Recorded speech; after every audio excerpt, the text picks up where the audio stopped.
Your mind lies to you every single day, and the worst part is it never feels like a lie. It feels like the truth. You assume the worst before anything has happened. You remember one bad night and call the whole trip a disaster. You feel certain everyone is judging you, when almost nobody is thinking about you at all. None of this feels like distortion in the moment. It feels like clear thinking, calm, obvious, undeniable. Epictetus wrote it plainly 2,000 years ago. It is not events that disturb us, it is our judgments about them. Most of your suffering is not coming from your circumstances. It is coming from a small set of predictable errors your mind makes automatically. The same errors, over and over, dressed up as certainty each time, so convincingly that you rarely stop to check whether the judgment was even accurate. These errors have names. Psychologists have studied them for decades, and the Stoics were describing the same patterns long before anyone had a name for them at all. Here are 21 of the most common ones. Once you can name a trap while you are standing inside it, it starts losing its grip almost immediately. Your phone buzzes. It is your boss, asking to talk tomorrow morning. Within 10 seconds, you have already been fired, lost your apartment, and moved back in with your parents, entirely in your imagination, based on nothing but a two-line message with no context at all. That is catastrophizing, automatically jumping to the worst possible outcome and treating it as the likely one, sometimes even the certain one. The mind does this because it feels like preparation, like you are getting ahead of the disaster before it lands. It is not preparation. Real preparation is calm, specific, and useful, a plan you could actually execute. Catastrophizing is just suffering the disaster in advance, in full detail, and then, if it never happens, quietly suffering it again for absolutely nothing. Notice how rarely the imagined version matches the real one. The meeting is almost always smaller than the catastrophe. The Stoic fix is not blind optimism, pretending everything will be fine.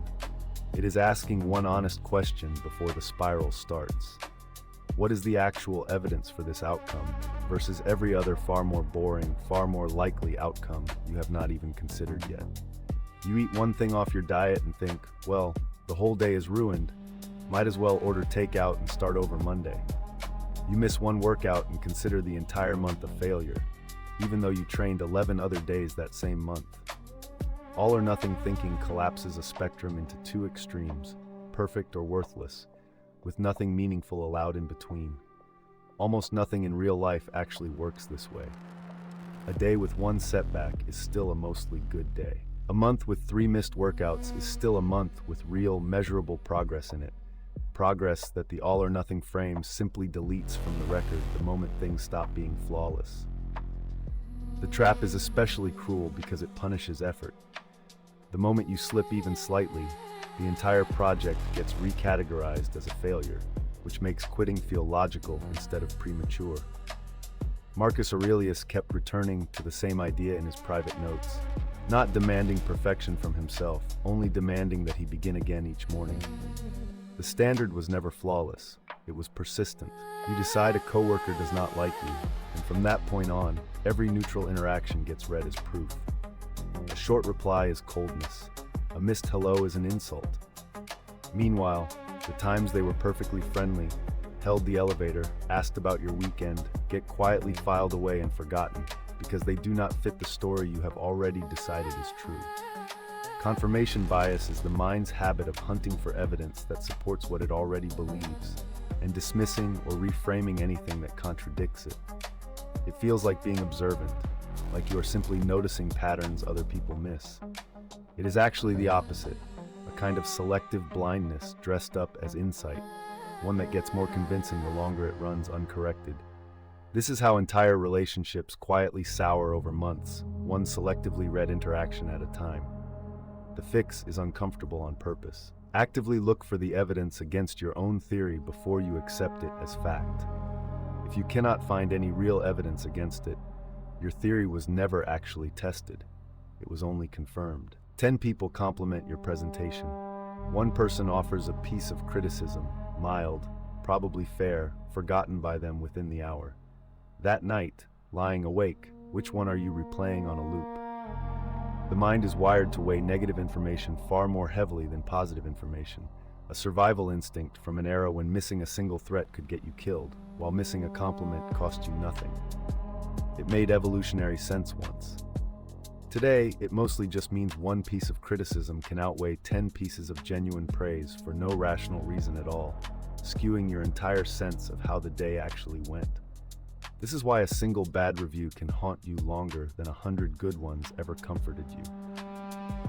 Seneca wrote that we suffer more in imagination than in reality. Negativity bias is exactly that mechanism at work. Naming it when it happens out loud if you need to is often enough to loosen its grip for the rest of the night. Your friend has not texted back in 6 hours. By hour 3, you have decided they are annoyed with you.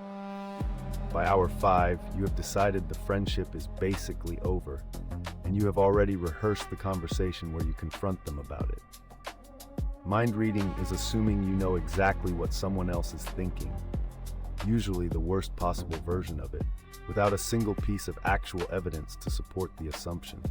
It feels like intuition, like you can just tell. It is almost always projection, your own anxiety, wearing someone else's face and borrowing their voice.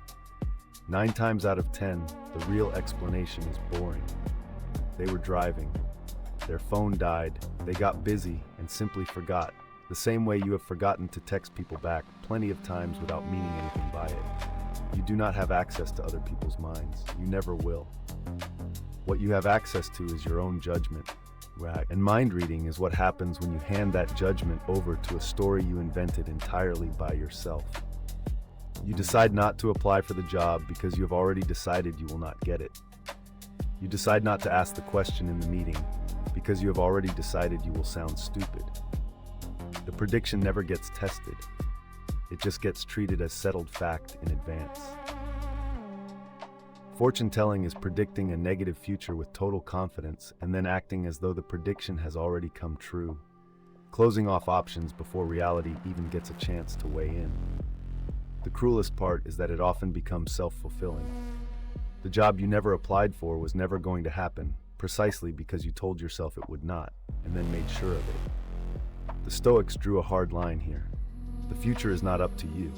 Your effort today is. Fortune-telling quietly swaps one for the other, and you lose twice, once to the imagined failure that never happened, and once to the very real chance you talked yourself out of.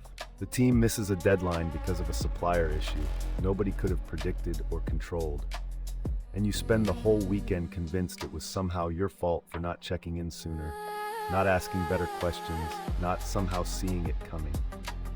Personalization is taking responsibility for outcomes that were only partly or not at all within your control. It can look like humility from the outside, a willingness to own things, but it is actually a distortion, quietly assuming you have far more power over events than you actually possessed at the time. This is the dichotomy of control, working in reverse, taking on weight that was never assigned to you. Ask specifically what part of the outcome was genuinely yours, your preparation, your communication, your effort, and let the rest, the part that was never yours to begin with, actually leave your shoulders instead of quietly living there indefinitely. You feel like a failure this week, exhausted, behind, discouraged, so you conclude you must actually be a failure.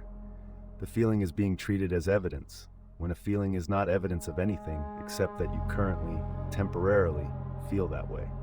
Emotional reasoning is the belief that if something feels true, it must be true. Feelings are real, and they deserve attention. They are not always accurate reporters of reality. Anxiety can be loud and completely wrong at the same time. Confidence can feel calm and certain while also being wrong. The volume of a feeling has nothing to do with its accuracy. Epictetus separated the impression from the judgment about the impression for exactly this reason. 2 distinct steps that most people collapse into one. Notice the feeling fully without denying it. Then ask, separately and honestly, whether the story attached to that feeling actually holds up under real scrutiny. I should be further along by now. I should have handled that better. Life should be fairer than this. People should behave the way I expect them to. Should statements are rigid, unspoken rules about how you, other people, or the world are required to behave, and every single time reality fails to obey the rule, you suffer, as though reality broke a promise it never actually made to you in the first place. The word carries an invisible demand, a contract nobody else signed.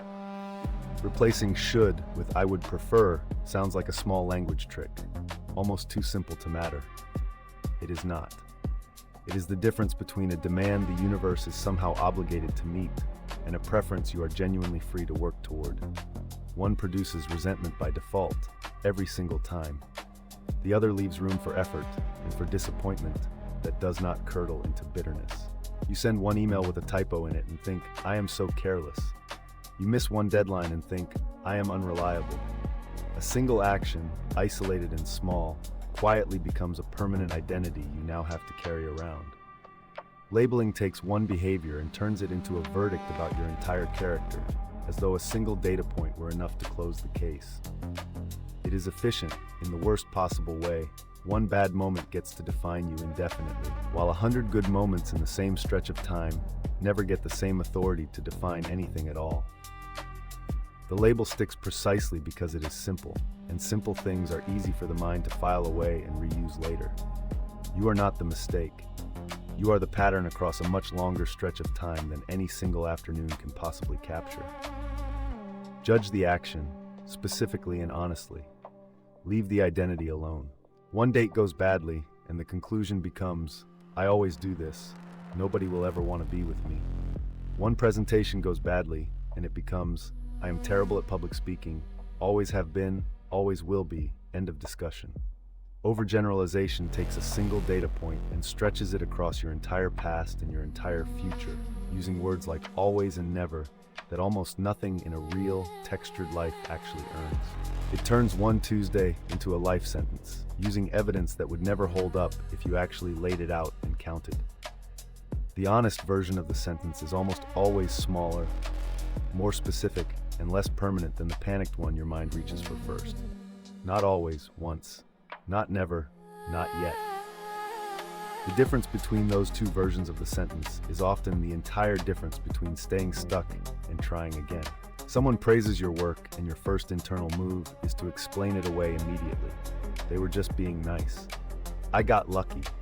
Anyone could have done what I did. It was not really that impressive.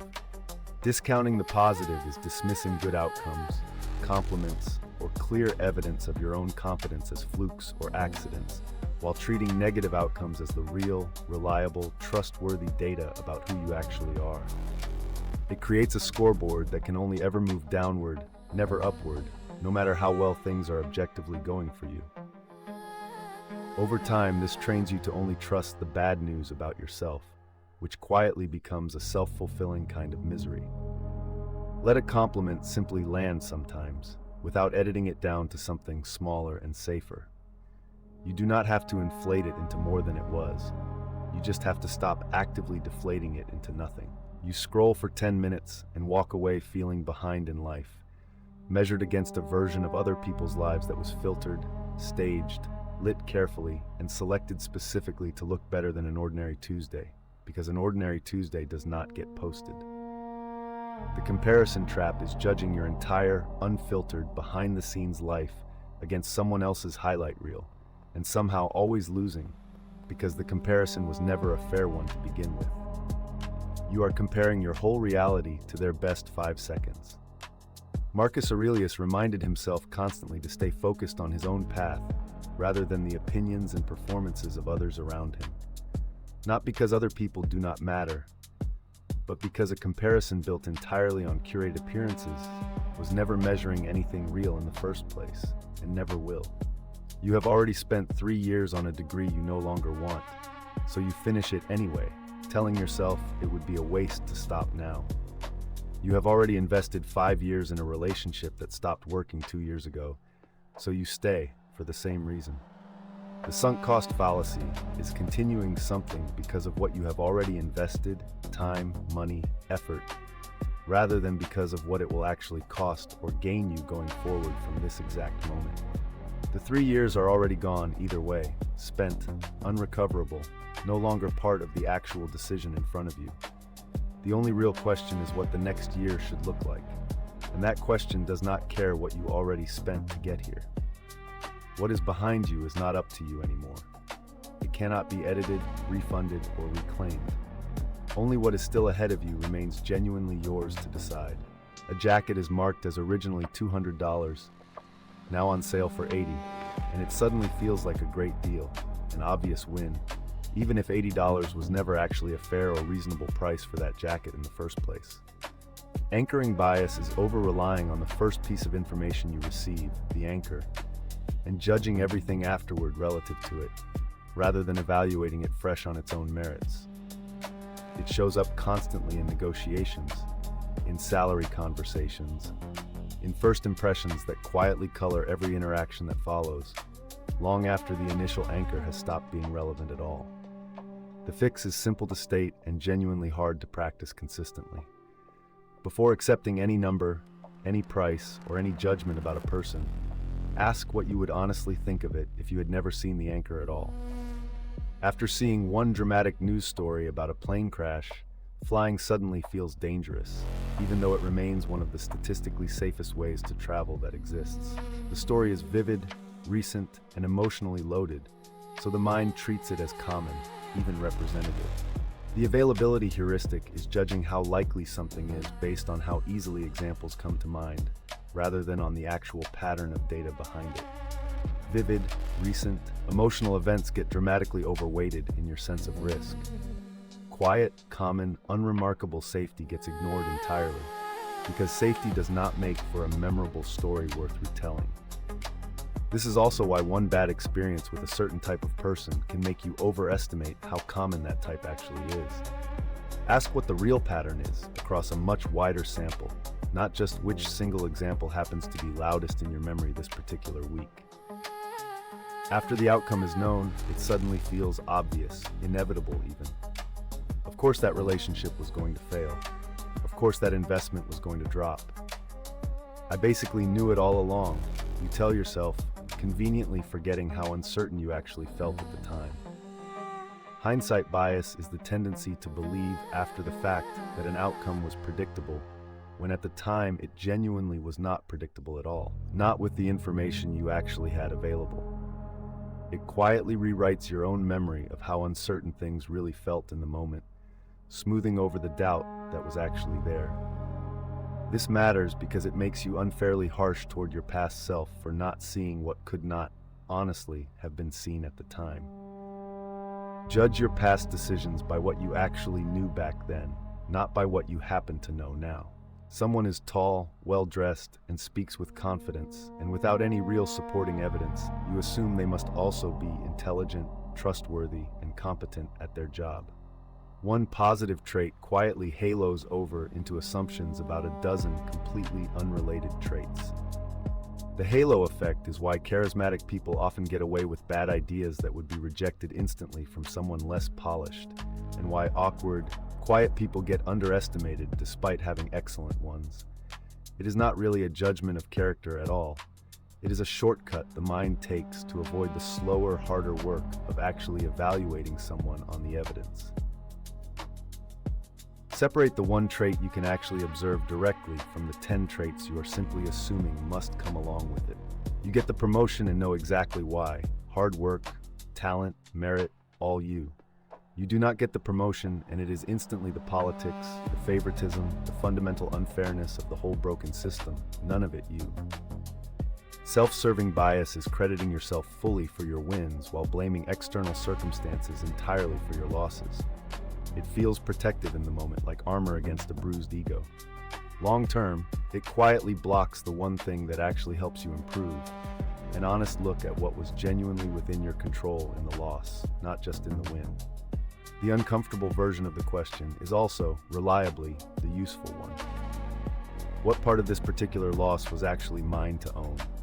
The extra hour of sleep tonight feels far more real and urgent than the version of you who has to deal with tomorrow's exhaustion at 9 in the morning. The dessert right now feels far more real than the health of a person you will not meet for another 20 years, the future you, quietly footing the bill. Present bias is overvaluing immediate rewards and undervaluing larger rewards that are delayed, simply because delayed things feel abstract and immediate things feel vivid and real. It is not really a willpower failure. the way it usually gets described.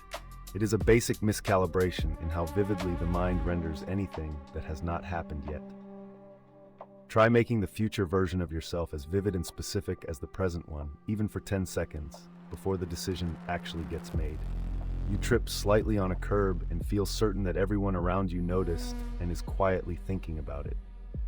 In reality, most people did not even see it happen, and the ones who did forgot within 4 seconds, because they are each starring in their own spotlight, not sitting in the audience watching yours. The spotlight effect is dramatically overestimating how much other people notice and remember about you, your appearance, your small mistakes, your awkward moment in a meeting. Almost nobody is watching as closely as your own anxiety insists they are, because almost everybody else is far too occupied narrating their own life to fully co-star in yours. Most of the audience you are performing for in your head was never actually seated, never actually watching, and has already moved on to thinking about themselves. 21 traps, and they all trace back to the exact same route. It was never really the events themselves. It was the automatic, unexamined judgment about the events, arriving so fast and so convincingly that it felt like fact instead of interpretation. That is not a design flaw specific to you personally. It is how every human mind works, and it has worked this way since long before Epictetus wrote his first sentence about judgments and events, since long before anyone had a clinical name for catastrophizing or the sunk cost fallacy. The difference between a calm mind and an anxious one is rarely the complete absence of these traps. Nobody gets that.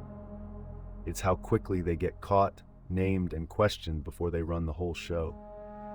You do not need to eliminate catastrophizing or mind reading or the comparison trap forever, permanently, with no more slip-ups. That is not a realistic bar, and it was never the point. You need to catch them a little faster each time, the same way you would eventually catch a familiar lie from someone who tells it often enough that you start to recognize the pattern before they even finish the sentence. Once you know the pattern, it stops working on you quite as well. If even a few of these hit uncomfortably close to home, subscribe. This channel breaks down exactly this kind of thinking every week.